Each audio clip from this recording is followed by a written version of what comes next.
Welcome to the Yoga Hour, offering insights and practices for spiritually conscious living in today's world. Here is your host, Dr. Laurel Trujillo. Welcome to the Yoga Hour, where we talk about yoga in all its depth and breadth as a path to spiritually conscious, fulfilled living today. I'm Dr. Laurel Trujillo, host and producer of the show, and our topic today is Kriya Yoga living. We're going to be discussing how the practices of Kriya Yoga awaken the heart and reveal our innate divine qualities, such as self-restraint, generosity, humility, and perseverance on the spiritual path. We're going to be talking about how expressing these divine qualities is the key to living a joy-filled life. Once again, I'm delighted to be joined by the founder and spiritual director of the Yoga Hour, Yogacharya Ellen Grace O'Brian. Yogacharya O'Brian is the founder of the Yoga Hour. She's a spiritual teacher, writer, poet, and the spiritual director of the Center for Spiritual Enlightenment, a Kriya Yoga meditation center with headquarters in San Jose, California.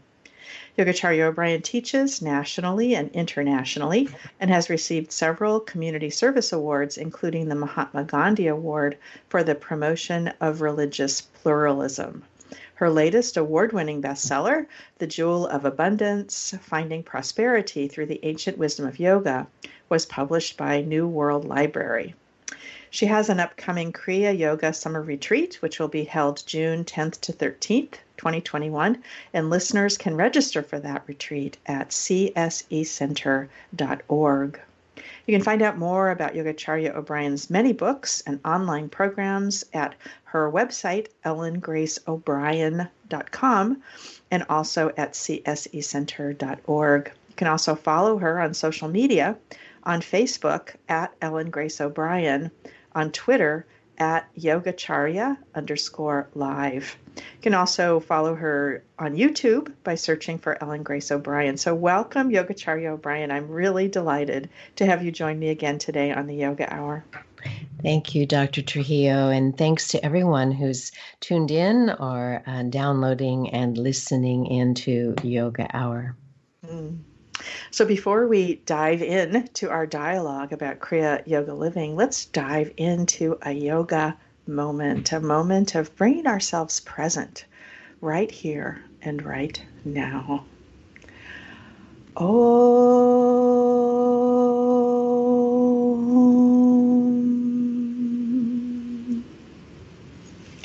So let's begin by bringing our attention to our body. To our bodies in space, whatever we're doing, just feeling our body, feeling the surfaces that support our body. Perhaps our feet are on the floor, we may be sitting or standing, walking. Whatever you're doing, just feel the surface that supports your body and the parts of your body that touch that, feel that connection. And then let's turn our attention to the breath. As we take a fully conscious breath, noticing the next inhale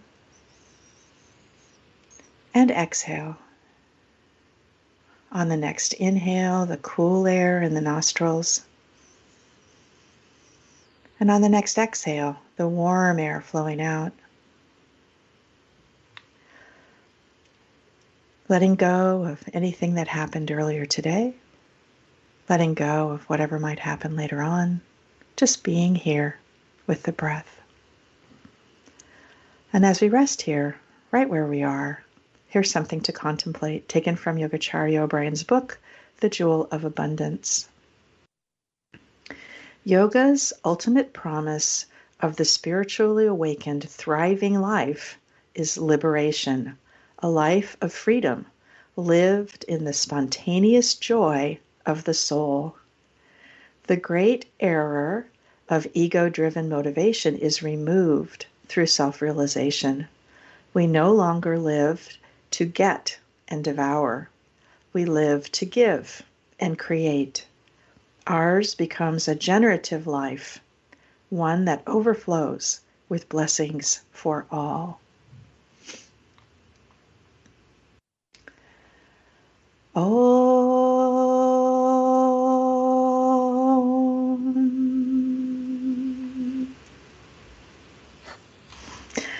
So once again, Yogacharya, so delightful to be with you and to talk with you today about Kriya Yoga living and living an awakened life.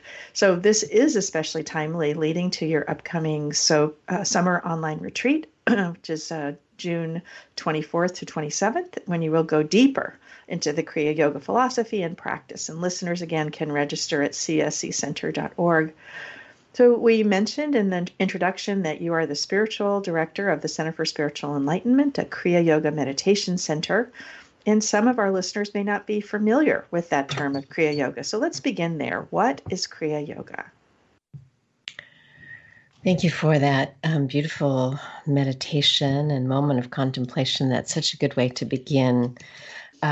I think when we look at, well, what is Kriya Yoga, it's probably useful to start with what is yoga, because yoga is one of the six systems of philosophy to come out of India.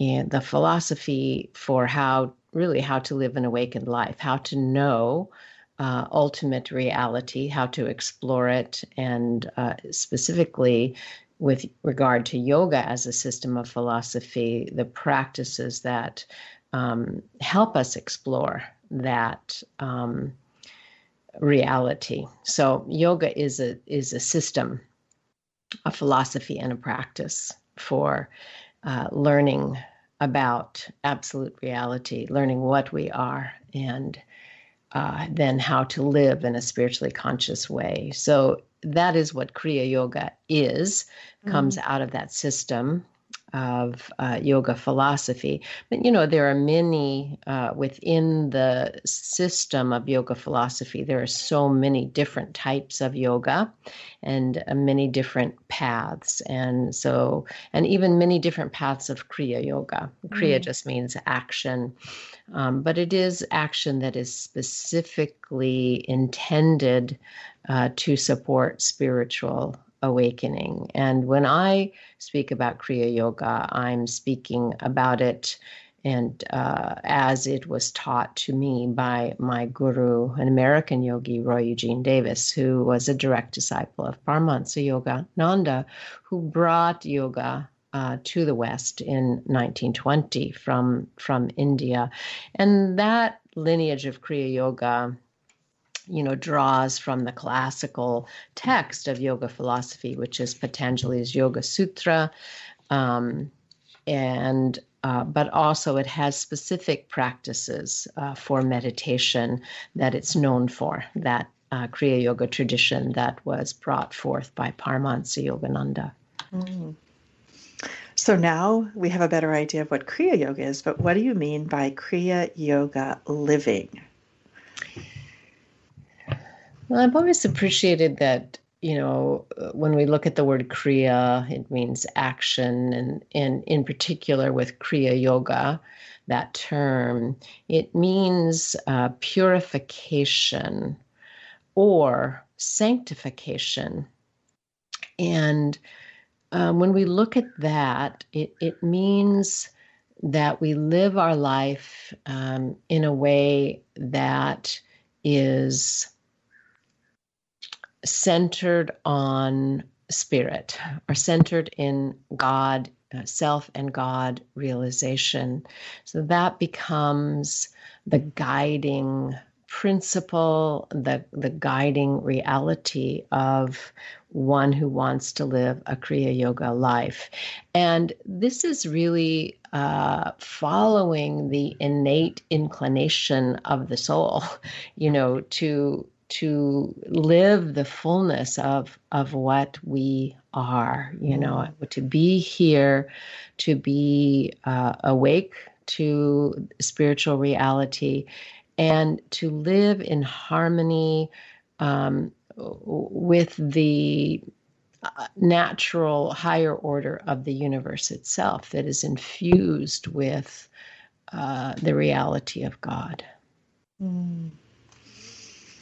And there is a call that we all feel, a pull that we all feel towards that. So Kriya Yoga, you have taught me, Kriya Yoga says that we are already whole, and one with universal consciousness, and that we don't need to try to be divine. I like the analogy that you've used, that we are like a lamp with this light inside of us, this divine consciousness inside of us, but that our lampshade is dusty and dims that light. So how do we clean that lampshade? How do we fulfill our potential as divine beings? Well, what you've mentioned, of course, is an important foundational principle on the path of Kriya Yoga, which is understanding that we, at the core of our being, we are already enlightened. We are already whole. We are, in essentially, that tattamasi. We are that ultimate reality. So our spiritual life doesn't become one of striving to find or create something that we are not. But it becomes about, as you mentioned, purifying, would be purifying the mind, purifying the body, the vehicles of the self, so that we can be more in touch with that truth of our being. So the directive on the path of Kriya Yoga for purification is not purification of our essence, that we are already pure, but it is ways in which we clarify the mental field, and contribute to the body being balanced. Because we all know, when our body is out of balance, when our mind is distracted and confused, it's really difficult for us to feel connected deeply, to our own essence, and to receive, the inner guidance that we're looking for. When I first came onto the path, I was really looking for a way to live my life that I could feel connected. And I wasn't sure connected to what, to God, to the universe. But I wanted to know, how will I know what is true? How will I live by it? I was never one who wanted somebody else to tell me what to do. I was sort of born with that. And, as many of us are. Yeah. And, I wanted to know, well, how will I know for myself? And the only way we can know for ourselves what truth is, what reality is to experience it directly. Otherwise, it's just secondhand, and we're outwardly oriented. We're following what somebody else says. So one of the things I appreciated about the path of Kriya Yoga is we are told, yes, study the teachings. Yes, have a guru, have someone who can guide you. But ultimately, no one else can do it for you. Ultimately, you must experience it for yourself, which is why we're encouraged to practice, because it takes clarification of the mind and balancing of the subtle body and the physical body in order to experience that essence of being. Mm-hmm. So today we're going to be talking about these divine qualities. The Bhagavad Gita, chapter 16, verses 1 through 3, lists 26 qualities to cultivate liberation. And in a recent satsang series, you emphasize several of these qualities to nurture an awakened heart and open the mind to the truth of who we are. And those qualities were self-restraint, generosity, humility, and perseverance. So Kriya Yoga, as we've already said, teaches that our essential self is divine. We haven't talked so much about this, but that it's unchanging. So when we talk about innate divine quality, how is it that our unchanging essential self has these qualities? That's a very fine philosophical point. And, our essence as ultimate reality is without qualities. It is pure and still and unchanging. So there are no qualities to that. However, the soul and we say God, and the soul. The soul is a reflection of God, does have qualities. And so, that which is ultimate reality comes into expression in the world. Here we are, and that doesn't happen without qualities. And so, even the mystics of all traditions, teach about this. And one of my favorite sayings is from the Christian mystic, Meister Eckhart, who said, few people understand that there is a God beyond God. And what he meant by that, as far as I can tell, is that there is ultimate reality, which is that which is without qualities, which is transcendent, pure and still. And then there is the reality of God, which expresses as the world, which contains qualities. And otherwise, we couldn't have expression in the world. So at the soul level of our being, there are qualities, and otherwise we wouldn't be able to express in the world. And so the idea is to cultivate those qualities that allow the radiance of our essence of being to shine through. That is such a beautiful explanation. Thank you so much for that. So talking about these qualities, then let's begin with self-restraint. And you have said one who is controlled by self-restraint obtains peace, and peace removes all sorrows. So would you say more about that, about the benefits of this self-restraint? Well, I think we all, I'm guessing anyway, we all have some sense of self-restraint. Either, wishing we had it when we didn't. Wishing we had used a little more of it, in hindsight. Or, an active practice of cultivating it, learning how to just keep our mouth shut, is a basic skill of self-restraint.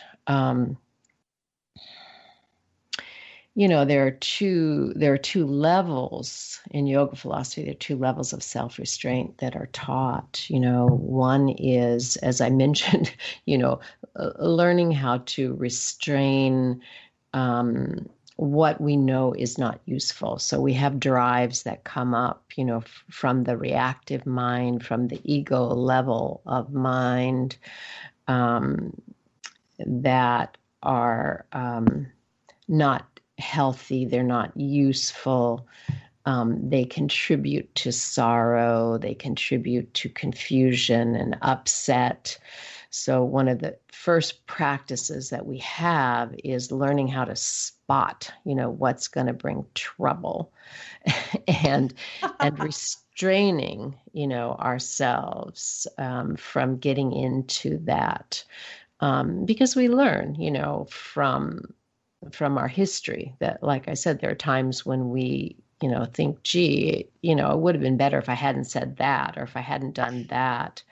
Yeah. So we start at that basic level of noticing what's useful, and in that case, then being aware of what would not be useful and restraining ourselves from that activity. But there's a higher level of self-restraint in yoga, which is after one becomes firm in their practice and is established in self-realization and the clarity of their essence of being, then those reactive patterns cease to arise, and self-restraint becomes natural. So I think there's kind of also a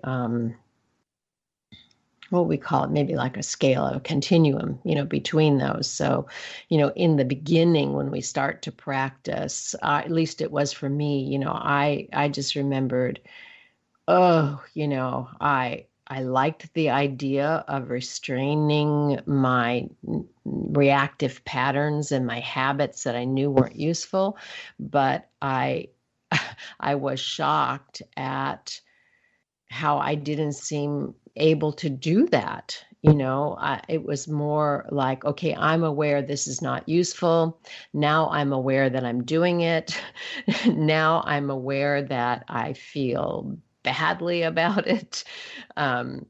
And so that went on, in the beginning. So it took a while to become aware of how to change habits and patterns, and also for the mental field and the emotional, to become more clarified, the emotional nature to become calmer, so that I could actually not do those things that I didn't want to do and do those things I wanted to do.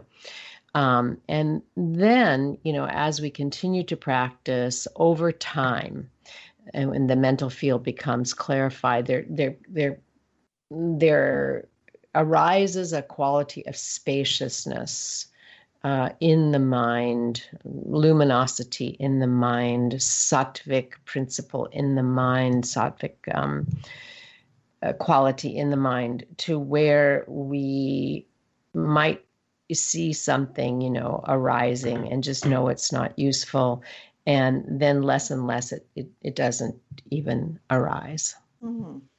That's a great description. And I can see, looking back at the quote, one who is controlled by self-restraint obtains peace, and peace removes all sorrows. So you've really just illuminated that in a lovely way. Yeah, that peace comes from sattva, from that quality of luminosity that is, one of our inherent qualities. And on the path of yoga, we seek to bring more quality of peace and luminosity into our life. And that quote, I'm sure that I was inspired by the Bhagavad Gita, which is one of the definitions of yoga, is that yoga frees one from sorrow. Mm-hmm. I love that definition. It's really... So the next divine quality is humility. So the Gita, Bhagavad Gita, refers to humility as freedom from pride. So can you talk a bit more about humility? What is true humility?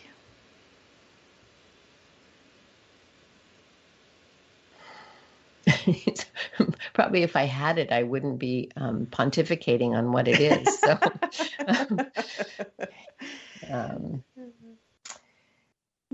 I think in the ultimate sense that true humility is really knowing the truth of what we are as emanations of the divine. And, some of the Christian mystics and saints have described God as being the ultimate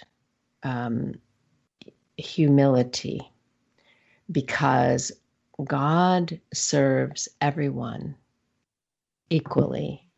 God gives of itself. And so I think that's part of the quality. And so in some ways, I think of humility as being completely receptive to God, or completely receptive to the truth of our being. So we're not putting ourselves first. That's kind of a basic thing about humility, is not being self-absorbed and not putting yourself first. But it's kind of beautiful to think of God as the reality of humility, that which serves all. Yeah, that's a very spacious definition of humility. Yeah, I really appreciate that. So we've got only about a minute before the last few announcements before the break. So how do we even begin to cultivate that kind of humility? Is it just a matter of remembering? Yeah, it's a matter, I think, of opening our heart and having the heart transformed. And as Kriya Yogis, we always point back to meditation practice, because that practice helps us see, how absorbed we, can get in the mind and in our false identity. And so that's useful because it helps us see the patterns. And so cultivating, humility, I think, is opening our hearts. And the quieter we can get, the more the heart can open. Mm.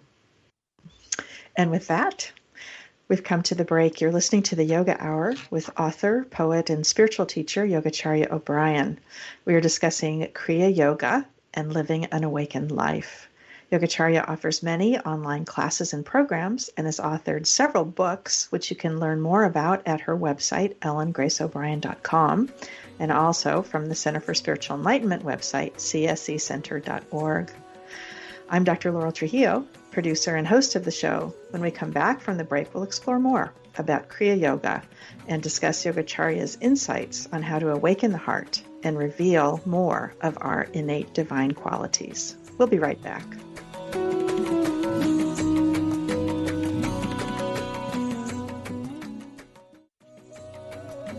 Welcome back to the Yoga Hour, insights and practices for spiritually conscious living. Welcome back from the break. I'm Dr. Laurel Trujillo here with Yogacharya O'Brian. And in the first segment, we were talking about Kriya Yoga living and the qualities to live an awakened life, and started with self-restraint and humility. So let's move on to perseverance on the spiritual path, which I just feel is it's been so key in my own practice and my own interaction with the teaching. So your guru, Roy Eugene Davis, often shared the quote from Lahiri Mahasaya, keep on keeping on. Behold, one day the goal. Paramahansa Yogananda also said, let your devotion to God be like a wood fire that burns steadily for a long time, not like a straw fire that produces a bright flame and then quickly goes out. I love that contrast between the wood fire and the straw fire. It was been very meaningful to me. So why is it so important to be steadfast and persevere on the spiritual life in order to live an awakened life? We could probably have an hour-long conversation just about that. It's so critical, and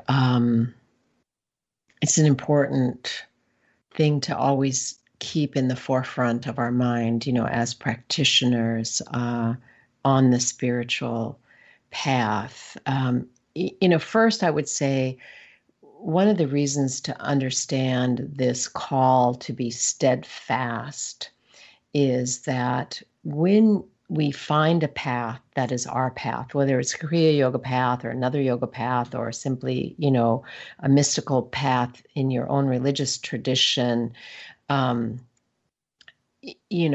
we're looking at is clarifying the mind, and learning how to live effectively, to live in harmony with the soul, with our essence of being. So, especially on the yoga path, jumping from path to path is considered a detriment. It's contraindicated because you're trying to calm the mind and not excite the mind. You're trying to discover what you already have rather than being out there trying to get something. Right. So, that's one of the first things to learn is that, we're so conditioned, particularly in the West, to be looking for the next thing, that's going to do it for us. And the spiritual path is about getting over that, that seeking to fulfill egoic drives, trying to make ourselves spiritual, trying to make ourselves, this or that.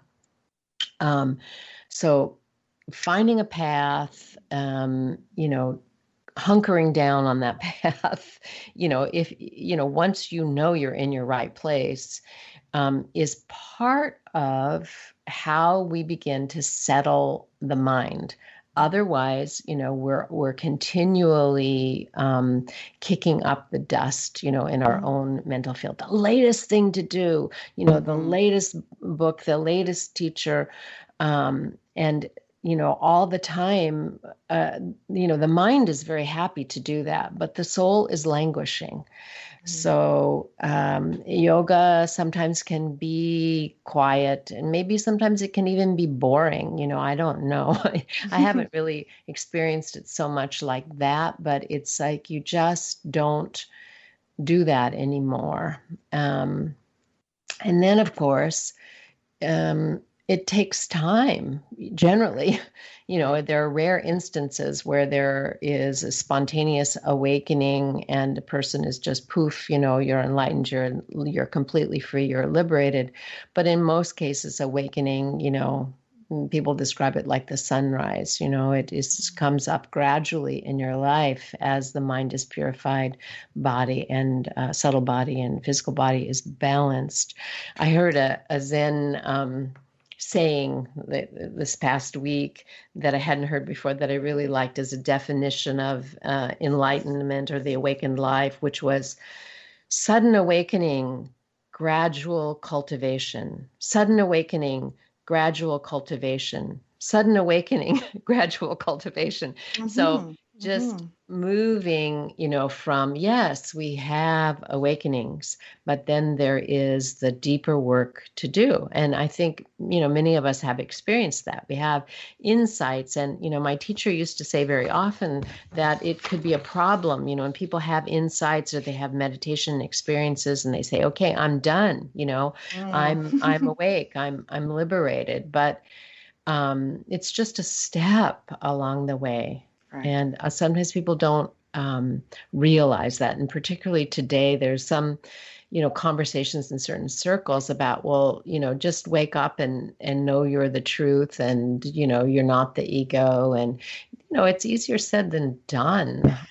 We can know it, but living it is another matter, and not fooling ourselves into thinking, we're liberated when we're not, or more, enlightened than we really are. Right.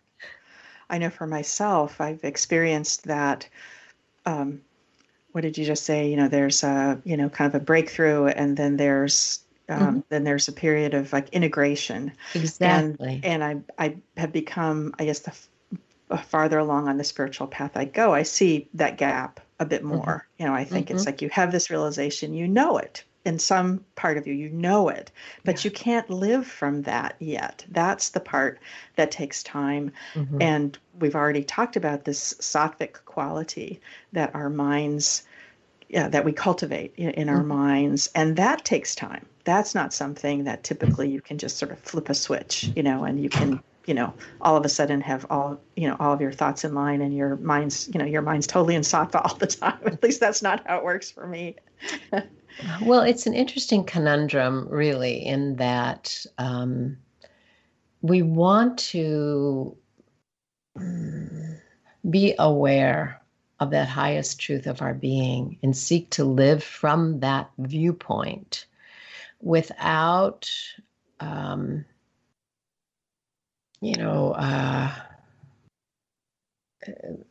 taking on a sense of, a pride or false sense that we're further along than we are. So there's always that balance of, we don't want to get caught up in, geez, I'm such a wreck, I have so far to go. We want to cultivate that awareness of, yes, I am an awakened being, and I am cultivating, bringing that forth, gradually cultivating that. And for that, as we've just talked about, we need perseverance. So, and as you've mentioned, our practices can go through dry spells where it does seem our normally juicy meditation, our dedication or devotion to our path kind of dries up a little bit, and yet we still have to persevere. So what tips can you give listeners about how to approach that? How do we build our perseverance? How do we keep on keeping on, as Lahiri Mahasaya said? I think it's one of the great blessings or graces of finding your path. And if you have a traditional yoga path, then there are liberated masters, self-realized masters who brought forth that teaching. And you can turn to their writings. You can also meditate upon their consciousness and be encouraged, by that higher awareness. You also have the blessing of being part of a larger satsang of, others who are sharing that path with you. And, not all of us are hitting moments of discouragement at the same time. So we can encourage one another. But I find such encouragement to be steadfast from the masters in our lineage, from my guru, from his writings, and from being able to observe how steadfast he was and how he persevered on his path, which I know wasn't always easy, but he was a very disciplined yogi. And so he kept his consciousness aloft. And so I know it's possible because I've seen it and had the blessing of having a teacher. And then, being introduced to Paramahansa Yogananda through him and having access to teachings of Yogananda. And, sometimes even just looking at the photos of them, being able to see their countenance in which that sattvic peace of clarity, of self-realization shines through their eyes, shines through their face. I think part of what has made Autobiography of a Yogi such a bestseller, besides all of the inspiration and truth that is there in between the covers of that book, is Yogananda Ji's face on the cover of that book that radiates self and God realization. So turning to another divine quality, generosity. So what advice do you give about practicing generosity? Or maybe where does that generosity spring from within us? Well, pure generosity, of course, is an emanation of the source itself, of God itself. As I mentioned, if we think of God as the ultimate humility that gives to all, unselfishly and without prejudice, that is the same root for generosity. That my guru had a saying that we should be life-giving spirits, which I always liked. That we are giving from life to life. We're just an instrument of the source with generosity. And I think one of the things I think about with generosity, I think it's a saying that came from the Buddha, which is be quick to do good. And so, we get inspirations, I could do this, I could give this, or I could give that. And then sometimes we talk ourselves out of it. Ego sort of steps in and, takes that away, our inspiration to be generous and to give. And so I always like that one, be quick to do good. And it's like, be quick before ego steps in and says, well, you can give less, or you can, I mean, sometimes it's a practice of discernment that comes in, and, that's not bad, but generally, we can watch for the inclination to give love, to give support, to give generously, and go with it.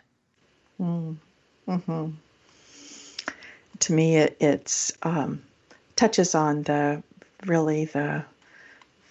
oneness principle in yoga, that we really are all one, and have experiences of that, feel that sometimes when we're lucky, and then it's easy to be generous when you're coming from that, from that spot, because that's what you feel like doing. That's what your soul longs to do, is give of what you have, be there for others, give love, those kinds of things that you just mentioned.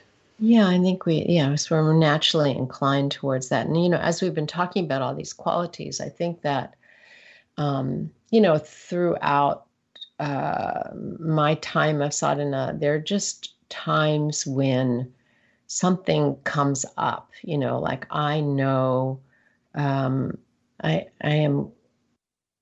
inspired to be, for example, more compassionate, or I'm inspired to be more generous, or I'm inspired to be more peaceful, So you can take any of these qualities and then begin to cultivate the awareness, the higher awareness. I am a compassionate person. I am a generous person. And usually, it arises because we think we're not, we're not displaying it to the degree that we would like to.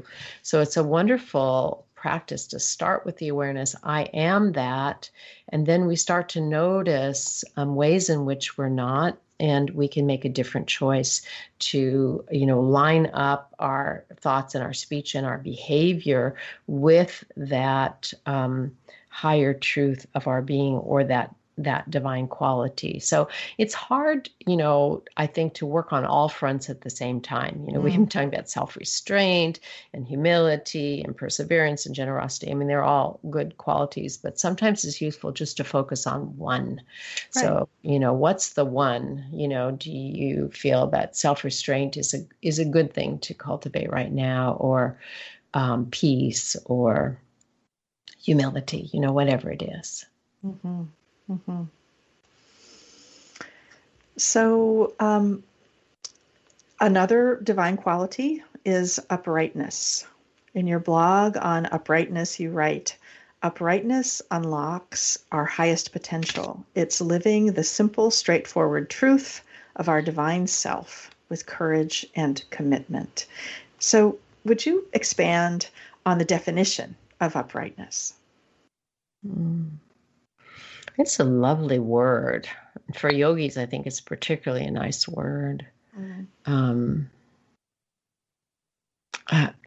I think it means living in a straightforward way.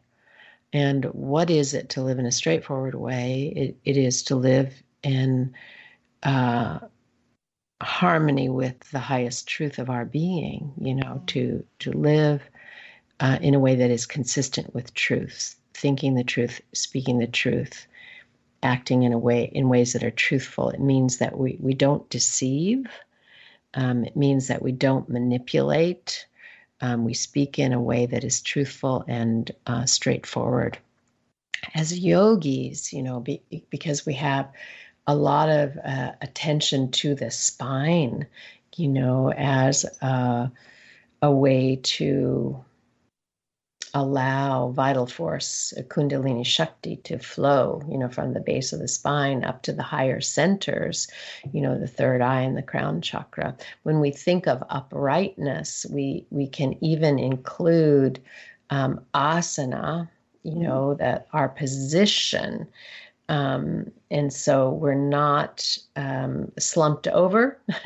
We're not folded in on ourselves. We're not like heading out with our, aggressively, but we're anchored in ourselves. And so sometimes when I have feeling of cultivating uprightness, I want to be connected to myself, to God, to gurus.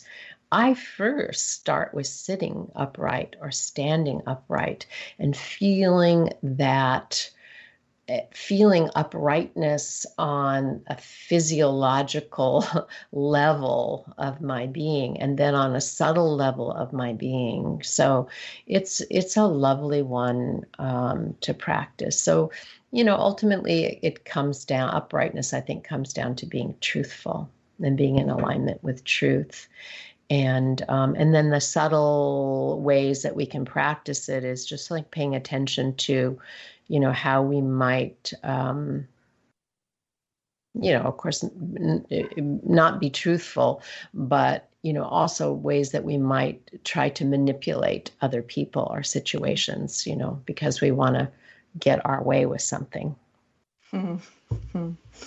So it strikes me, as we've been talking about these divine qualities, we've also been kind of weaving into our conversation a couple of the key practices of Kriya Yoga, of tapas, of self-discipline, when we were talking about self-restraint. I think that's certainly a part of self-discipline. And then we've talked about svadhyaya, about self-study, study of the nature of consciousness. You talked about the importance of people who have come before, masters that we can read or their pictures that we can look at perhaps on our altar. So it seems as though practicing these key practices of Kriya Yoga as defined in Patanjali's Yoga Sutra, the three being, as I mentioned, self-discipline, tapas, self-study or svadhyaya, and Ishvara Pranidhana, surrender to God.